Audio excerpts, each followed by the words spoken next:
Yo, what is poppin'? People, your boy Snacks is back in the building with another banger. And you know how we do before we get started, we got to give a shout out to you, the viewer, for taking the time out to watch this video. But while you're here, make sure you do us a solid and hit that like button, hit the subscribe button. Don't forget to turn the post notification bell on and join that member section. It is a beautiful day.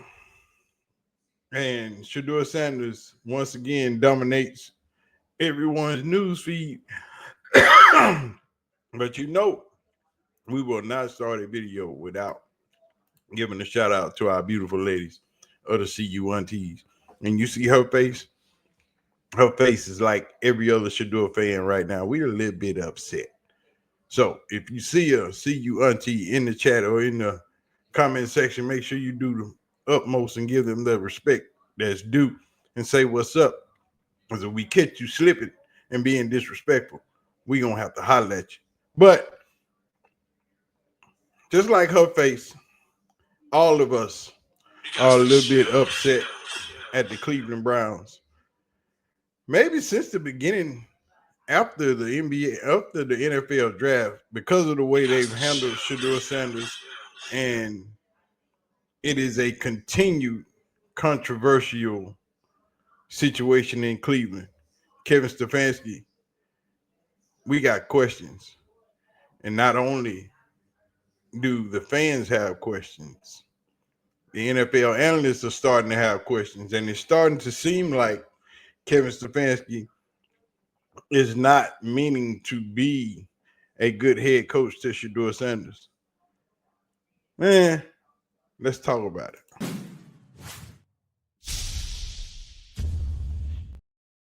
There are questions in the NFL. There are questions amongst former NFL players. There are questions amongst NFL analysts. What are Kevin Stefanski's intentions when it comes to Shedeur Sanders? Because we've seen over the past few months that Shedeur hasn't been the most cared for player on that staff or on that team. Shedeur Sanders is an outlier.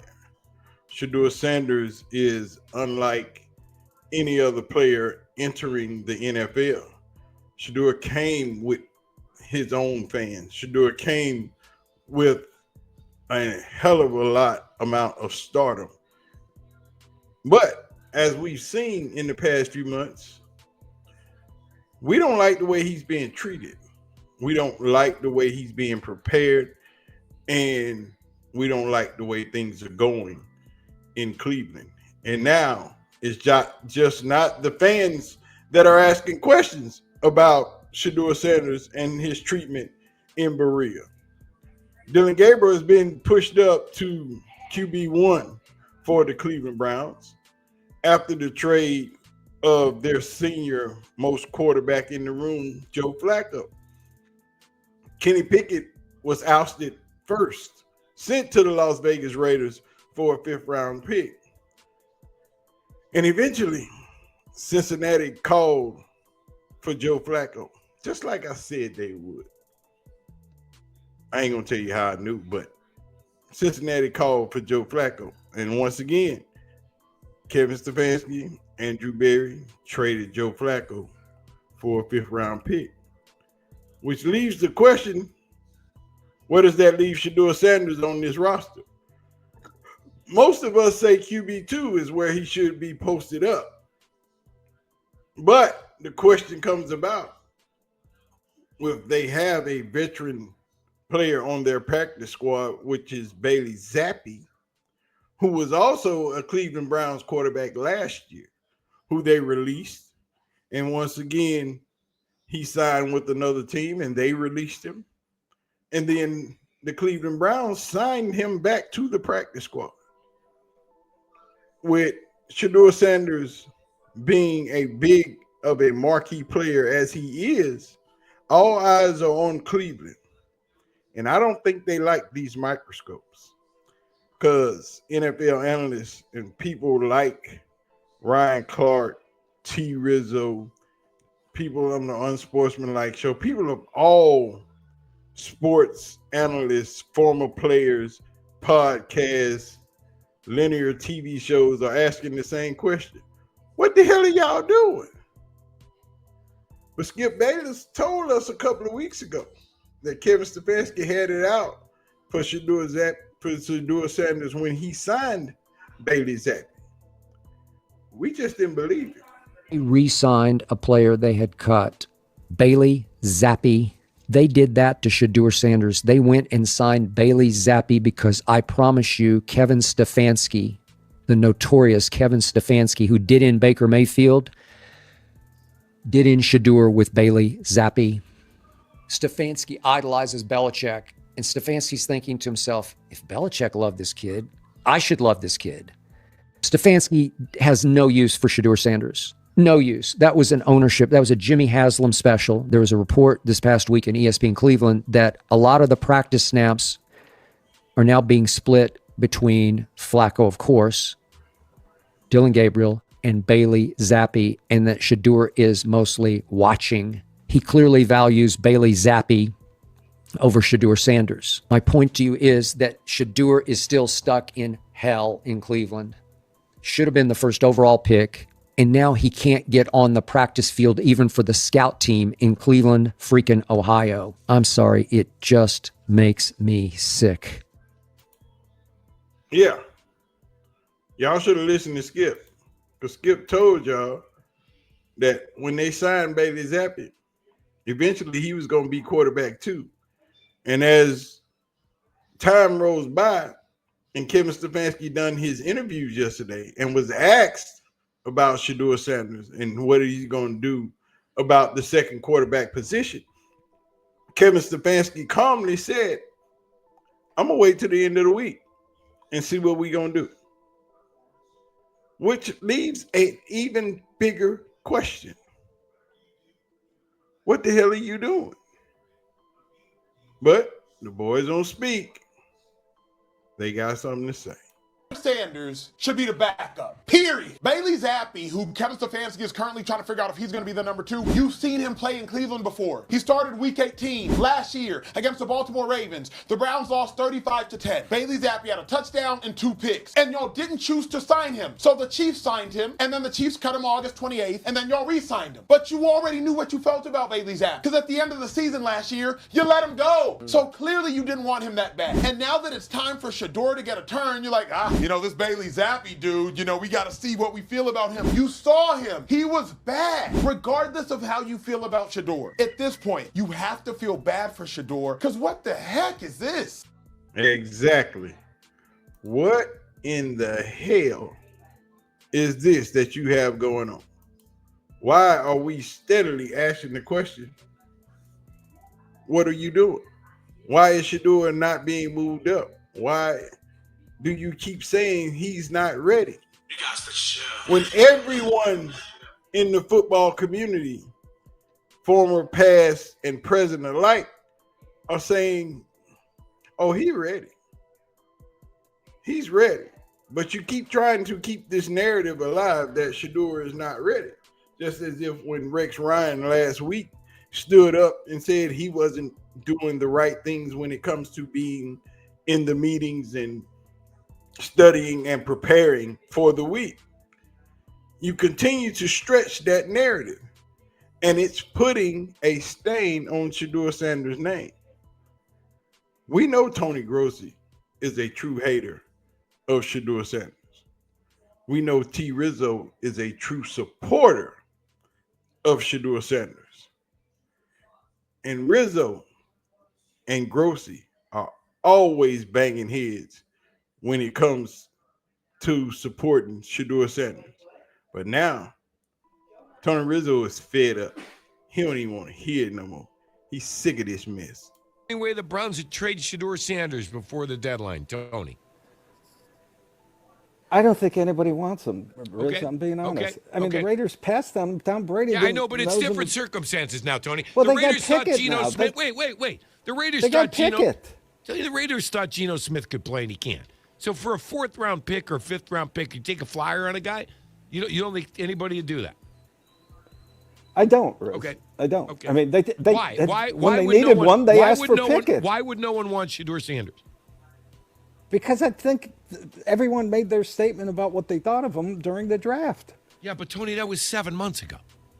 Well, he's not gotten any better, Riz. Well, they don't know. I'm just saying, but like, They see the film of the Rams game did they see the film of the Panthers and game? the kick. Yeah, I know. Yeah, Oh. that That Super game. Bowl. See, performance, to you, well, that they game have- doesn't count. Okay, Well, it to was me, the that first game game. counted for something. It did. And by the way, It's a he what was have you playing done with for the me twos. lately By the league. way, he was playing with the twos. You're blatant. You just blatantly. The guy played with 4 offensive linemen that didn't make the team, and you're just dismissing that as if it meant nothing. At no point did Dylan Gabriel play with 4 offensive linemen that are no longer on the team. Call it for what it is, please. The league for knows. the love of The God, league knows just who give was me on that. the field. For the Riz. love of God. The league knows who was on the field. Okay, that's no excuse for anything. That happens to backup quarterbacks all over Well, the then league. what in the world is preseason. this kid doing on the Browns roster now if he's as bad as you think he is? It's not how I think he is. As the It's- whole it's- freaking league thinks he is, according to you. Yes. You think the whole league thinks he sucks. Why is he on a roster? Why is he taking up a spot? Why? That I can't answer. That's Yeah, you can't answer. Since April 28th, we've been wondering why they took. The question is, what are the Cleveland Browns doing? It is starting to permeate around the NFL, and Kevin Stefanski is starting to look bad. Now, I am of the suspicion that Cincinnati called for Shedeur and ended up with Joe. Because I don't think Stefanski and Barry are now on the same page.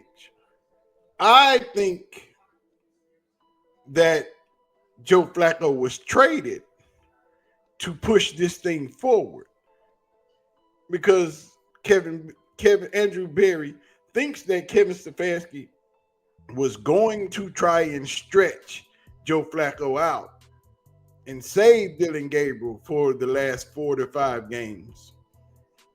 And we would never see Shedeur. I am of the mindset that Andrew Barry traded Joe Flacco so that Dylan could start, so that we could get into this process of playing the rookies. So Dylan Gabriel can get his games out of the way, and then you put Shedeur in to see what he thinks. I don't think the GM and the head coach are on the same page. And I think a few other people are of that mindset. Stefanski says it that way when he's emphasizing that he needs to be mindful of the players and the players' development. That indicates to me that maybe he does not think Shedeur is ready. If he is put in that number 2 slot, he's one hit away from going into a game, as you always say, CC. And maybe Kevin Stefanski has been observing him and thinks that he's not ready to be in that position and doesn't want to potentially put him in that position to fail, because we know that the spotlight on Shedeur Sanders is greater than any other quarterback or any other player really in that locker room. If and when he gets his opportunity, it's all anyone's going to be talking about. So maybe they are trying to put him in the best position to succeed. But this whole thing is so confusing to me. I can't understand the plan that the Browns have. When we talk to Mel Kiper Jr. and he tells us that it's intimated around league circles that Dylan Gabriel is Kevin Stefanski's guy and Shedeur Sanders is Andrew Barry's guy, that raises a flag to me. When Joe Flacco is moved and Kevin Stefanski says, wow, that took us by surprise. That happened pretty fast. That raises a flag to me. Why isn't that something that your head coach is clued in on? Don't you think that those are conversations that should be happening in concert together with the front office and the coaching staff, especially an offensive-minded coach, about what to do with your starting quarterback? It feels like there is a disconnect here with the front office and the coaching staff when it comes to the quarterback situation. That is true. Are Kevin Stefanski and Andrew Barry on the same page? Because it seems to me that Kevin Stefanski either doesn't like Shedeur Sanders, doesn't know how to deal with Shedeur Sanders, or wants Shedeur Sanders to just wait it out. inconceivable to think that Shedeur Sanders is not ready for the moment, due to the fact that we've seen how Shedeur Sanders prepares. We've seen how Shedeur Sanders studies. We've seen through the years how Shedeur Sanders is preparing for each and every moment. Some might say Kevin Stefanski is full of shit. Stefanski full of shit. You talk about instilling confidence into your players. How you think that makes Shedeur feel? I don't know who the backup is? Yeah. You got to be kidding me. You really gonna bring up Bailey Zappi from the practice squad and make him the backup over me and I've been on the active roster? Mm-hmm. Players in the locker room that like Shedeur off of that comment, they don't mess with Kevin Stefanski. They don't, because you are really trying to lower this man's confidence. You don't treat people like they can't. If they can't play, get them off the team. Yeah. Get them off the team. Yeah. You stringing somebody along. All right, I'm the backup. Yeah. Nah, you might not even be the backup. Yeah. I'm done with him, bro. Like, I want to see him just lose every game now. Like, coaches like him shouldn't be head coaches. Kevin Stefanski is fixing to end up on the hot seat. Former players, analysts, and current players are all saying the same thing. They're all wondering, why are we continuing to have this treatment of Shedeur Sanders? What is it? Because we've seen the tape. We've seen him in college. We've seen him in the preseason. Yeah, he had a bad game, but so did Dillon Gabriel. But the treatments are different. Dillon Gabriel is number one. Shedeur Sanders is in limbo. He's between players 2 and 3, with Bailey Zappi in the middle. So really, what are we doing? And does not trust Shedeur Sanders yet. If he did, he would have named him the backup quarterback yesterday. Could he still name him a backup quarterback? Yes. Is there a possibility Zappi's the backup quarterback? Yes. Now, if that happens, what are the Browns doing with Shedeur Sanders on their roster? And by the way, I could also put it on you, Kev, and Tommy Reese. How do you not have this kid up to speed? It's been months. What are you doing with him? They don't think he's ready? Fine. Get him ready. It's your job. And if you don't trust him, get rid of him. The trade deadline's coming up in a couple weeks. Give the kid a chance to play somewhere. They don't think he can run that garbage offense I watched in London? That's a joke. Shedeur can do that. And see, those are the questions that are starting to be asked daily. See, Shedeur Sanders put a magnifying glass on Kevin Stefanski and Andrew Berry, on your coaching practices, on the way that you get players ready for the season. Because now, every day, people are watching, people are reporting, people are tuning in to see what's next. They don't know how to handle that. And Ryan Clark put it brilliantly. If you don't know how to handle the player, if you're not prepared for the questions about the player, you're surely not ready for the questions about the person. Because Shedeur Sanders comes with a lot, because he was preordained a superstar before he even entered the NFL. And the question again to Kevin Stefanski, what are you doing? What are you going to do? Stefanski says is fair because it's Kevin Stefanski's team and it's his process. I also think it's extremely obvious that Kevin Stefanski doesn't mess with Shedeur Sanders the way the outside public believes that he should. When you think about this process, it feels that Kevin Stefanski wasn't ready to draft Shedeur Sanders, and then upon drafting him, he didn't put a plan in place to handle the person. You have to understand with Shedeur Sanders is going to come more media attention, more scrutiny. He's going to be treated unlike anything else in that locker room or anything else we see in the league based on his position. He won't be treated like a backup. He won't be treated like a third stringer. He won't be treated like a practice squad guy. You're going to have to answer questions about him, which is why you need answers prepared. If he is still figuring it out, which he should be, which he is, give them a reason why. Give them a Shedeur Sanders reason why. Give them a Bailey Zappi reason why. Don't give them an excuse. And I'm in full agreement with Mina. If he is not named the backup quarterback, it's time to part ways. It's time to trade him. It's time to get him out of your locker room because clearly your plan for development is not to develop Shedeur Sanders as a future starter of your team. And too much comes with him if you don't see that sort of plan for him. And Kevin Stefanski is fixing to start to answer for those questions that other people are asking. See, that seat is starting to heat up because we are consistently seeing you bypass Shedeur Sanders on every angle. If Bailey Zappi is pushed up to number 2, that means you don't want Shedeur Sanders to play. It doesn't mean that he's not ready, because we can't trust your word that he's not ready, because we've seen those lies. We've heard those lies. We've debunked all of those lies. Even on his days off, he's working. And there's video proof of that. See, the thing is, the spotlight is getting hot. And I keep telling y'all, and I've been telling you, that those cheers and those chants for Shedeur Sanders were going to grow louder during the season. And now they're starting to perk up. They're starting to percolate. Dylan Gabriel gets game number 2 Sunday, and we hope he does well. But it really doesn't matter, because you know what the fans are going to want to see? Shedeur Sanders.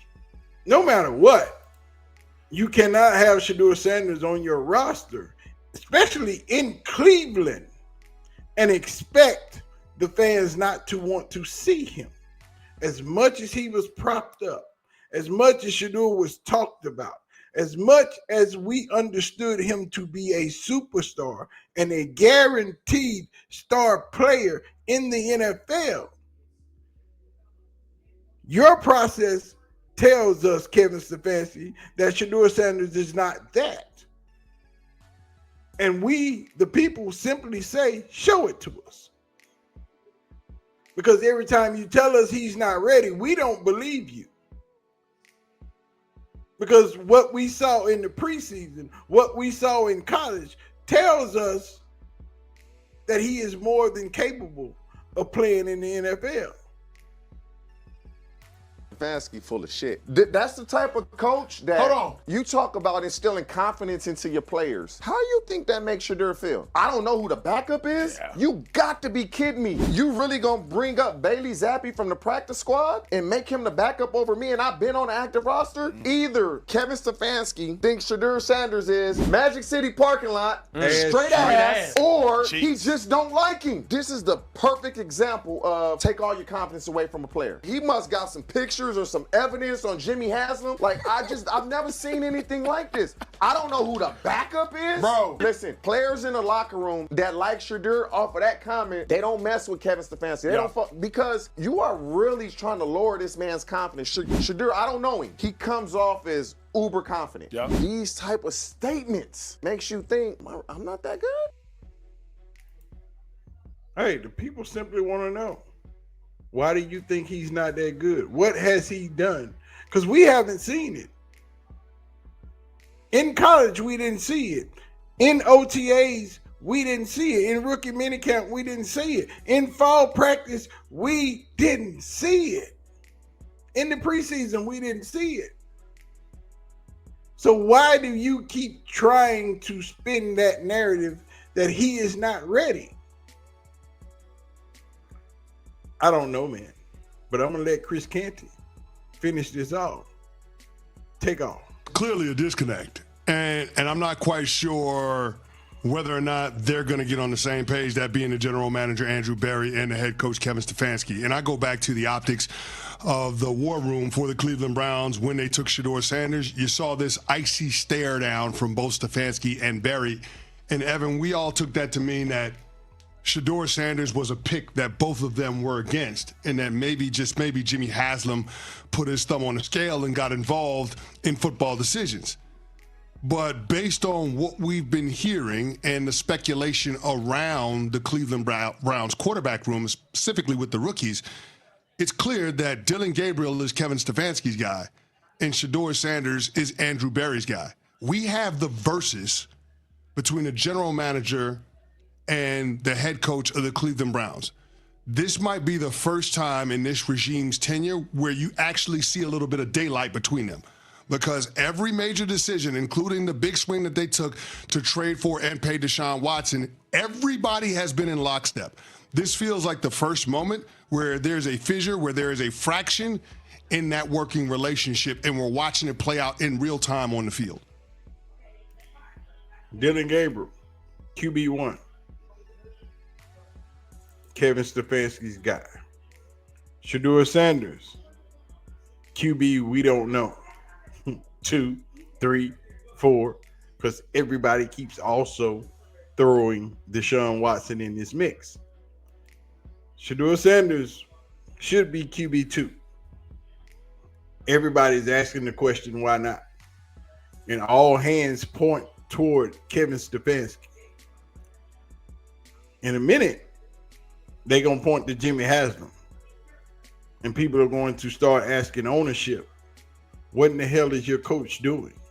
We understand that he is the best coach that has been in Cleveland in about 20 years. He is a 2-time coach of the year, and you think he is great.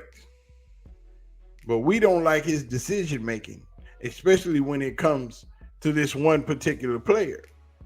And it seems as if you are hands down, Kevin Stefanski, trying not to see Shedeur Sanders touch that field. I don't know if you're scared of the outcome, if you're scared that Shedeur Sanders will perform at a very high level, and therefore making your decision to draft Dillon Gabriel one of the dumbest decisions in the NFL draft for the Cleveland Browns, or Shedeur Sanders overly performs and you get fired. It's not that all rookie quarterbacks are not going to be great. They're going to make mistakes. Those can be overdone. But the question is, are you willing to do your job and put Shedeur Sanders in the game and see what you have for the future? Because that draft class in 2026 ain't looking the way you thought it was going to look when I told you all of those guys are ass. Not that great. So Kevin Stefanski, the ball's in his court. And in a minute, the ball's going to be in Jimmy Haslam's court, because the fans and some of these analysts are going to start calling for Kevin Stefanski's head, because it seems as if he's making decisions off of feelings and not talent. But y'all tell me. Y'all let me know. Let me know what you think. Do not forget to leave your comments in the comment section as I slap my microphone. Do not forget to hit the like button, hit the subscribe button, and turn that post notification bell on so you'll know when we go in live or dropping this heat. What are the Cleveland Browns going to do? Where does Kevin Stefanski stand with the Cleveland Browns? What's going to happen? How soon will it be before Shedeur Sanders even sniffs the field? Or does he even move up the quarterback too? Or does he remain in the spot that he should have never been in the beginning? Because we knew Joe Flacco wasn't the man. But y'all let me know, man. Put your comments in the comment section. Let's talk about it in the comment section. Let's keep the party going down there. I'm gonna get out of here, man. Y'all have a wonderful day. I gotta go take a nap. Cause your boy need to sleep. Cause I gotta run up to Dallas real quick. You know what I'm talking about? But anyway, I'm out of here, man. Y'all be easy. I'm gonna holler at y'all. Y'all have a beautiful, beautiful day. Peace out.